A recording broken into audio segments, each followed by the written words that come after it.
से बोलो गणेश जी भगवान की जय, सरस्वती मैया की जय, शंकर भगवान की जय, पूजनीय सदगुरुदेव भगवान की जय, राधे कृष्ण भगवान की जय।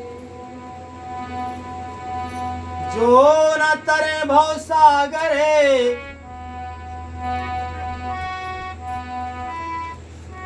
जो न तरे भव सागरे, नर समाज यस पाए, सो कृत निंदक मंद मती, आत्मा ने गति जाए। श्री रामचरितमानस उत्तरकांड के 44वें दोहे से आज का मंगलमय पाठ शुरू होता है। सभी अति प्रिय प्रेमी जन महानुभाव से विनम्र निवेदन, प्रार्थना है हर्ष पूर्वक प्रसन्न होके पाठ को सुनो। हमसे भूल चूक बन जाए सो अपना समझ के, और अज्ञानी जानकर क्षमा करने की कृपा करें।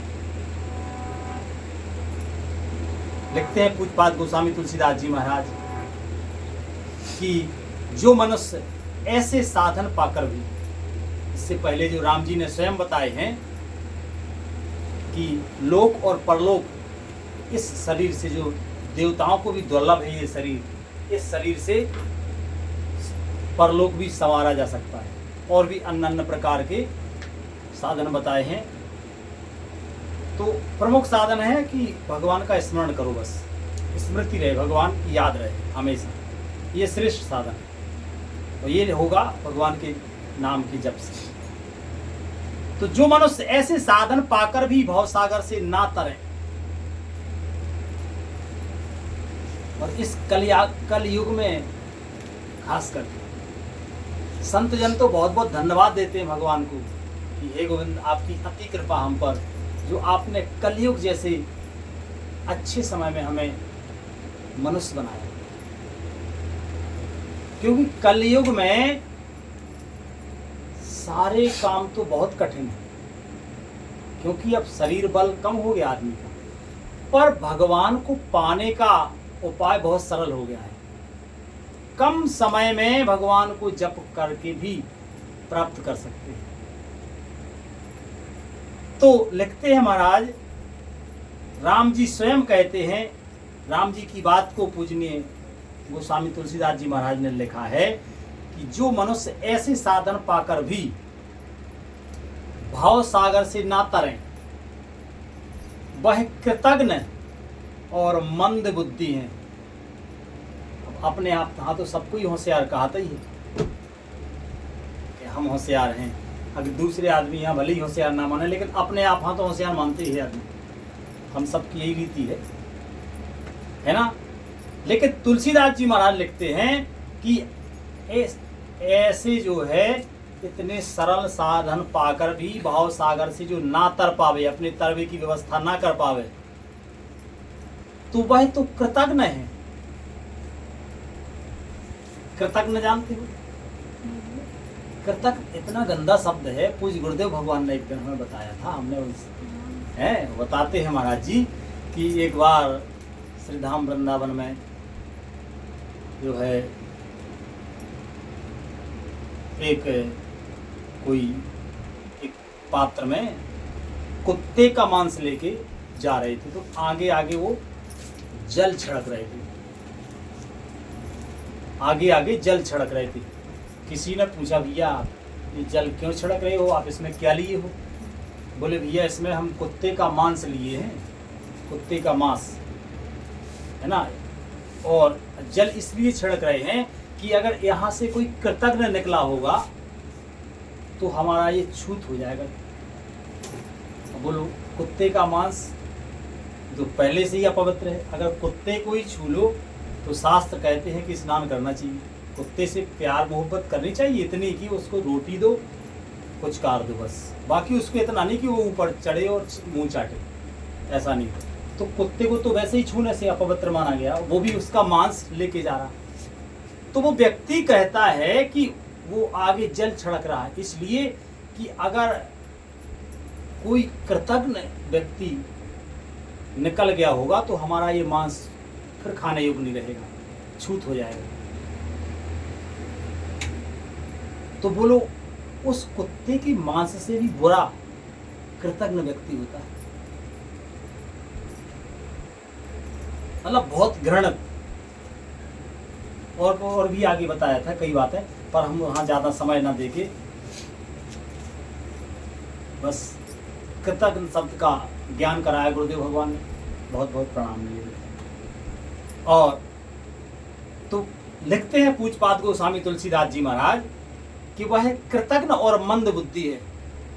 होशियार ना मान वे अपने आप को, जिसने भाव से तरने की व्यवस्था नहीं कर पाई इतना सरल साधन से, तो वो कृतज्ञ नहीं मानो और मंद बुद्धि मानो, और आत्महत्या करने वाले की गति को प्राप्त होता है।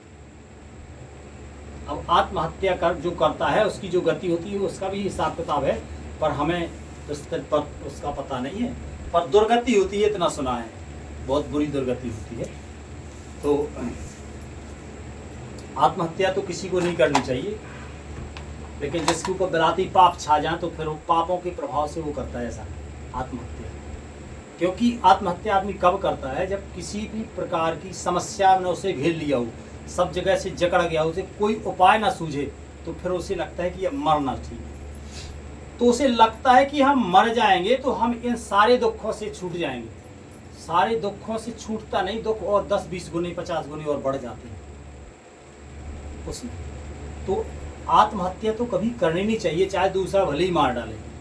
जो मारने आया वो भले ही मार डाले, उससे लड़ो, संघर्ष करो, धर्म शास्त्र के अनुसार जो लड़ाई है वो लड़ो। वो भले ही मार डाले, पराजित हो जाए। पहली बात, जो भगवान के भरोसे होता है वो कभी पराजित नहीं होता, वो हारता नहीं कभी भी, किसी भी स्थिति में, किसी भी काल में, किसी भी स्थान पर वो पराजित नहीं होता है, नहीं होता है, नहीं होता है। और हो भी जाए तो भी आत्महत्या नहीं करनी चाहिए। पूज्य महाराज लिखते हैं आगे,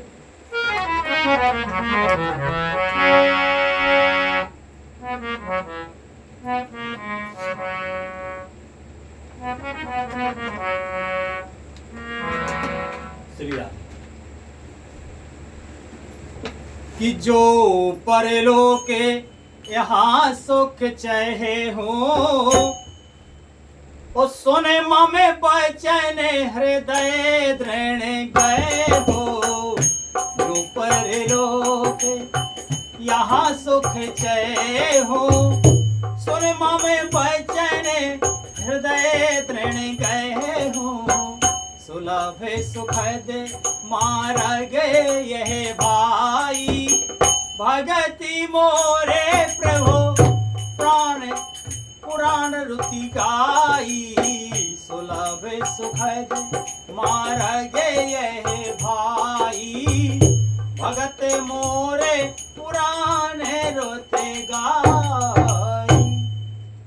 यदि परलोक में और यहाँ दोनों जगह सुख चाहते हो, ध्यान से सुनो। यदि परलोक में, परलोक मिलता है ये शरीर नष्ट होने के बाद इस आत्मा को, यदि परलोक में और यहाँ इस लोक में भी दोनों जगह सुख चाहते हो तो मेरे वचन सुनकर उन्हें हृदय से पकड़ रखो। राम जी कहते हैं, पूज्य गोस्वामी तुलसीदास जी महाराज ने ये बात लिखी है, पर ये बात कही है श्री राम जी ने स्वयं अपने मुख से। सभा में गुरुदेव महाराज के सानिध्य में मंत्रीगण, सभासद और नगरवासी विराजमान हैं। ऐसी सभा में सबको चेतन करके ध्यान से सुनने को कहा है। आगे और कहते हैं कि इस बात को पकड़ के रखो, यह मेरी भक्ति का मार्ग सुलभ और सुखदायक है। राम जी कहते हैं मेरी भक्ति का मार्ग सुलभ है और सुखद है। राम जी ने अपनी भक्ति में कभी ये नहीं कहा कि हमें हलवा पूड़ी बना के हमें खवाओ, केवल अपने आचरण को सही करने को कहा। मन से, वचन से, कर्म से दूसरे को सुख पहुंचाने का प्रयास है ना। हमारे को देख के ही दूसरा आदमी प्रसन्न हो जाए, ऐसी हमारी प्रसन्नचित मुद्रा हो, वाणी में मिठास हो कि अगले आदमी को। संतजन बताते हैं कि मान लो कोई व्यक्ति अपने एक पेड़ के नीचे बैठा और एक दूसरा व्यक्ति कोई आ रहा है उस पेड़ के नीचे बैठने के लिए, काय के लिए, छाया लेने के लिए। और जो व्यक्ति पहले से बैठा है और वो व्यक्ति उससे कह दे आओ भैया आओ बैठ लो, उसे बैठना तो अगर वो उसने नहीं भी कहा तो भी बैठना है, लेकिन अगर वो अपनी वाणी से कह देता है कि आओ भैया बैठो तो उसको बिठाने का पुण्य मिल जाएगा। बोलो, पुण्य कोई महंगे नहीं है, लेकिन समझ की बात है, प्रभु को पुण्य करवाने हैं कि नहीं करवाने, ये गोविंद की कृपा है। लेकिन मन में अगर भाव रखे जाए कि हे गोविंद हम सत्कर्म करना चाहते हैं, निश्चित भगवान सद्बुद्धि भी देते हैं और उस सद्बुद्धि के अनुसार चलने की शक्ति भी देते हैं। लिखते हैं महाराज आगे कि पुराणों और वेदों ने इसे गाया है। आगे लिखते हैं महाराज कि ज्ञान अगम मृत्यु है अनेका, साधन कठिन ना मन कहूँ टेका, करत कष्ट बहु पावे को, भक्तिहीन मोए प्रिय नहीं सो। ज्ञान अगम है। ज्ञान कैसा है? अगम, मतलब उसको हम पा नहीं सकते, ज्ञान की कोई थाह नहीं है। और उसी प्रीति में अनेकों विघ्न हैं, उसकी प्राप्ति में अनेकों विघ्न हैं। ज्ञान की प्राप्ति में अनेक प्रकार के विघ्न भी हैं, उसका साधन कठिन है। ध्यान से सुनो इस बात को। राम जी कहते हैं कि ज्ञान अगम है। ये अभी कंपैरिजन करेंगे इस बात को। राम जी कहते हैं कि ज्ञान अगम है। अगम मतलब जहां पहुंचा न जा सके, मतलब दुर्गम, और उसको उसकी प्राप्ति में अनेकों विघ्न भी हैं। पहली बात तो हमारा सामर्थ्य ऐसा हो कि हम ज्ञान को संभाल के रख सकें, हमें वो ज्ञान मिल सके, अच्छा हमारे पास समय हो, अच्छा ज्ञान देने वाले मिल जाए हमें, फिर उसको धारण करने की हमारे अंदर सामर्थ्य हो, उसको सुरक्षित रखने की सामर्थ्य हो। ये सारे मतलब कई प्रकार की चीजें हैं कि हम, इसीलिए अगम कहा गया है ज्ञान को। उसका साधन कठिन है ज्ञान का, सुनो ध्यान से। और उसमें मन के लिए कोई आधार नहीं है। ज्ञान में मन के लिए कोई आधार नहीं है। बहुत कष्ट करने पर कोई उसे पा भी लेता है तो वह भी भक्ति रहित होने से मुझको प्रिय नहीं होता। भक्ति जिसके हृदय में नहीं है और ज्ञान खूब हो, भगवान कहते हैं कि वो हमें प्रिय नहीं है। मोह कपट छल छिद्र ना भावा। भगवान को चाहिए निर्मल जन सो मोहि भावा। निर्मल मन जन सो मोहि भावा। जिनका हृदय निर्मल है ऐसे जन हमें चाहिए।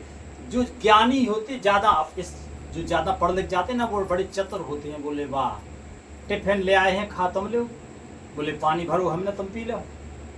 मतलब उन्हें अपना पानी पिलाने में भी दिक्कत होती है। ये चतुराई की बात है, क्योंकि पढ़ गए ना तो उन्हें पता है कि हमारी मेहनत लगी पानी भरने में। बोले तुम क्यों पियोगी, बोलो।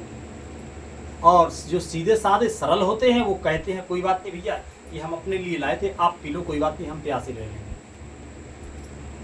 हमें भगवान ने सहन शक्ति दी है, हम फिर पी लेंगे, आप पी लो।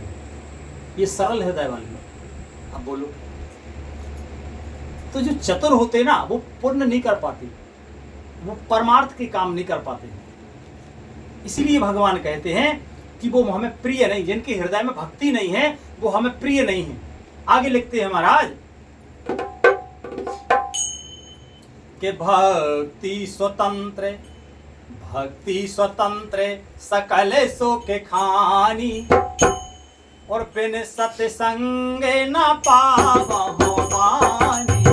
भक्ति स्वतंत्र सकल गुण खानी, बिन सत्संग न पावहि प्राणी। पुण्य पुंज बिनु मिलहि न संता, संत सत्संगति संस्कृति करे अंता। भक्ति स्वतंत्र है, सब सुखों की खान है। भक्ति क्या है? सब सुखों की खान है, परंतु सत्संग के बिना प्राणी इसे नहीं पा सकता है। भक्ति बिना सत्संग के नहीं प्राप्त होती। और अभी जो प्रसंग चल रहा है यहाँ पे, ये सत्संग ही है। सभा में विराजमान है ना राम जी, अभी जहाँ पूज्य गुरुदेव भगवान, ब्राह्मण देवता विराजमान हैं, मंत्रीगण विराजमान हैं, ग्राम नगरवासी विराजमान हैं, माताएं, सभी भाई बंधु सब विराजमान हैं। तो सभा में राम जी ये बात तो इतने सब विराजमान है, तो सत्संग हो रहा है ना। तो सत्संग में राम जी कह रहे हैं ये बात, तो ये सत्संग ही समझो। तो और सत्य का संग को सत्संग कहते, संतों के संग को सत्संग कहते। तो भक्ति बिना सत्संग के नहीं मिलती, क्योंकि भक्ति मिल जाने का मतलब भगवान मिल गए, है ना। तो जब भगवान कृपा करते हैं तो सत्संग दे देते, सत्संग से उसको विवेक जागृत हो जाता है। और विवेक का मतलब ये है कि वो भक्ति करे। तो लिखते हैं महाराज की भक्ति स्वतंत्र है और सब सुखों की खान है, परंतु सत्संग के बिना प्राणी इसे पा नहीं सकता भक्ति को। और पुण्य समूह के बिना संत नहीं मिलते, ये भी बहुत बड़ी बात है। पुण्य जब तक एक पुण्य नहीं, कई पुण्य जब होते हैं तो उन पुण्यों की कृपा से, पुण्यों के फल के कारण नहीं, पुण्यों की कृपा से जब पुण्य होते हैं तो भगवान कृपा करते हैं। उस पुण्य के बदले नहीं, पुण्य में इतनी ताकत नहीं है कि वो संतों की दर्शन करवा दे। पुण्य होने की वजह से भगवान कृपा करके संत समागम करा देते हैं, संतों से मिलवा देते हैं। गुरुदेव भगवान कहते हैं कि जब भगवान कृपा करते हैं तो उसे संतों से प्रीति हो जाती, सत्संग करा देते हैं और संतों से प्रीति हो जाती है, उसे अच्छी बातें अच्छी लगने लगती हैं और अच्छे लोग अच्छे लगने लगते हैं। अन्यथा बहुत से लोग तो खूब पढ़े लिखे हैं, खूब चतुर हैं, लेकिन उन्हें अच्छे लोग अच्छे नहीं लगते, वो संतों का निरादर करते। होता ना ऐसा कई जगह, VIP कोटा जो बोलते ना अपने आप को, वो खास करके, है ना। तो बाकी सब नहीं, VIP कोटा के हमने बहुत बड़े बड़े रईस, इतने भक्ति में सने भाई देखे हैं कि साहब उनके घर की रहनी तो इतनी बहुत सुख देने वाली, बहुत आनंद देने वाली। क्योंकि जहाँ लक्ष्मी जी स्वयं विराजमान हो, ईमान का धन आता हो, तो वहाँ तो भगवान विराजमान होते हैं, भक्ति होती है, सत्संग होता है, आज एक दूसरे के प्रति आदर होता है। भक्ति का यही तो स्वरूप है। तो राम जी कहते हैं कि पुण्य के समूह के बिना संत नहीं मिलते, इसलिए पुण्य करने चाहिए। पुण्य करोगे तो संतों में हमारी प्रीति होगी। सत्संग ही संस्कृति यानी जन्म मरण के चक्र का अंत करती है, सत्संगति। क्योंकि सत्संगति से हमें विवेक की प्राप्ति होती है, वो सही विवेक सही कर्म करवाता है, तो कर्म का ही तो फल मिलेगा ना हमें। लिखते हैं महाराज आगे कि पुण्य एक जगे महु नहीं दूजा, मन क्रम बचन विप्र पद पूजा, सानुकूल ते पर मुनि देवा, जो तज कपट करें दुज सेवा। जगत में पुण्य एक ही है, कौन सा? एक ही पुण्य है, उसके समान दूसरा नहीं। कौन सा है? वह है कि मन वचन और कर्म से ब्राह्मणों के चरणों की पूजा करना। बोलो, राम जी स्वयं कहते हैं कि जगत में पुण्य एक ही है, दूसरा नहीं। और वो पुण्य कौन सा बताते हैं राम जी? कि मन कर्म और वचन से ब्राह्मणों के चरणों की पूजा करना। आज के लोग ब्राह्मणों से नफरत करने लगे, जो ब्राह्मणों से नफरत करते हैं तो ब्राह्मण भी फिर वैसा ही रूप धर के उनके सामने, भगवान कहते हैं ना गीता जी में कि जो हमें जैसा भजता है हम भी उसको वैसे ही भजते हैं, है ना। अम्बरीश जी, आज ही प्रसंग में सुना था ना, अम्बरीश जी महाराज को तुम सुन रही थी, है पूज्य राजन दास जी महाराज सुना रहे थे कि अम्बरीश जी महाराज जो है भजन करते भगवान का, भगवान स्वयं अम्बरीश का भजन करते, जय अम्बरीश जय अम्बरीश जय अम्बरीश, भक्तों को भज रहे भगवान। बोलो, जैसा भगवान को भजने में भक्त को आनंद और सुख मिलता है, वैसे ही भगवान भक्त को भजते, भगवान को ही परम सुख की प्राप्ति होती है ना। जैसा गैया मैया है ना, तो बछड़ा जब दूध पीता है ना तो बस पूंछ को ऐसे ऐसे हिलाता है, बहुत सुख मिलता है उसे। और गाय को भी दूध पिलाने में बड़ा सुख मिलता है, ऐसा नहीं कि गाय को पीड़ा होती हो, गाय को भी। तो भक्त जितना आनंदित होता है भक्ति करके, भगवान भी कई गुना सुखी होते हैं।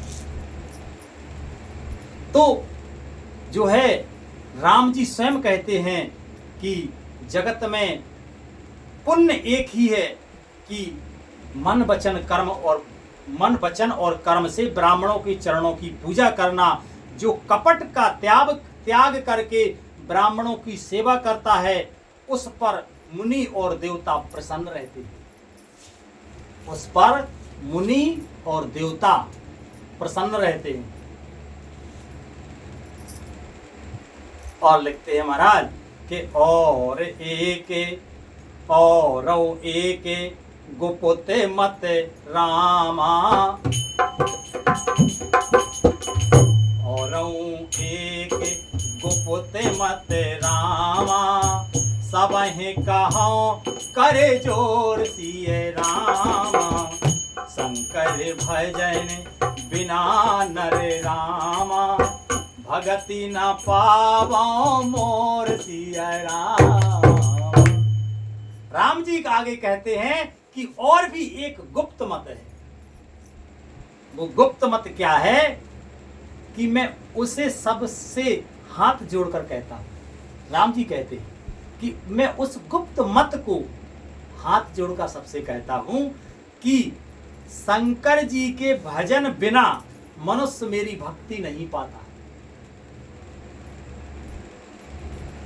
अनुभव करके देख लेना, जिसने पहले भगवान शिव जी की आराधना की हो, तो भगवान जब भोले बाबा जब प्रसन्न होते हैं तो उसको जीवन की सारी भोग वस्तुएं सुलभ करा देते हैं। पुत्र दे देंगे, अच्छी ज्ञानवान पुत्रियां दे देंगे, अच्छा घर मकान बंगला बनवा देंगे, गाड़ी घोड़ा दे देंगे, सारे वैभव दे देंगे जिस पर प्रसन्न होंगे महादेव जी। लेकिन जिस पर अति प्रसन्न हो जाए, तब भगवान भोले बाबा कृपा करके उसको अपनी प्रिय, भगवान को सबसे प्रिय है भगवान की भक्ति, अपनी प्रिय वस्तु भगवान की भक्ति प्रदान करते हैं। तो राम जी कहते हैं कि एक गुप्त मत है, मैं उसे सबसे हाथ जोड़कर कहता हूं कि शंकर जी के भजन के बिना मनुष्य मेरी भक्ति नहीं पाता। और पढ़े, समय हो गया है ना। अब देखो, ये उत्तर कांड है, उत्तर में तो थोड़ा टाइम लगता है, तो आनंद से होगा, कोई जल्दीबाजी तो है नहीं, ठीक है। पर उत्तर समझ में आए तब तो प्रश्न का मतलब है भाई। उत्तर कांड में सारे प्रश्नों का समाधान होना है। उत्तर का मतलब यही है, प्रश्न का समाधान हो जाना। तो मनुष्य के जीवन में जितने प्रश्न हो, हमारा ऐसा मानना है कि जितने प्रश्न हो वो सारे संशय रूपी जो भी प्रश्न हो, उन सारे प्रश्नों का उत्तर स्वयं मिल जाएगा। केवल ध्यान से उत्तरकांड सुन लेवे या पढ़ लेवे। लेकिन एक चीज है, जो केवल ज्ञानी है वो लोग इस ज्ञान को समझ नहीं पाएंगे जब तक उसके हृदय में विनम्रता, दैन्यता, भगवान के भक्ति, ब्राह्मणों के श्री चरणों में रति, आदर भाव नहीं होगा, तब तक ये बात समझ में नहीं आएगी। इसलिए अगर उत्तर कांड को समझना है तो ये सारे सद्गुण होना भी बहुत जरूरी है। तो आज मन तो करता है और पढ़ें, पर समय की मर्यादा है, इसलिए आज कथा का मंगल में विश्राम यही होता है। प्रेम से बोलो श्री रामायण मैया की जय। हरे कृष्ण कृष्ण कृष्ण हरे हरे, हरे राम राम राम हरे हरे। कृष्ण कृष्ण कृष्ण हरे हरे, हरे राम राम राम हरे हरे। हरे कृष्ण कृष्ण कृष्ण हरे हरे, हरे राम राम हरे हरे। कृष्ण कृष्ण कृष्ण हरे हरे, हरे राम राम हरे हरे। प्रेम से बोलो आनंद कंद भगवान की जय, संत सदगुरुदेव भगवान की जय, माता पिता की जय हो, संत समाज की जय, विप्र समाज की जय, श्रोता समाज की जय, जय जय श्री राधे श्याम निताय गौर हरि बोल। श्री राधे।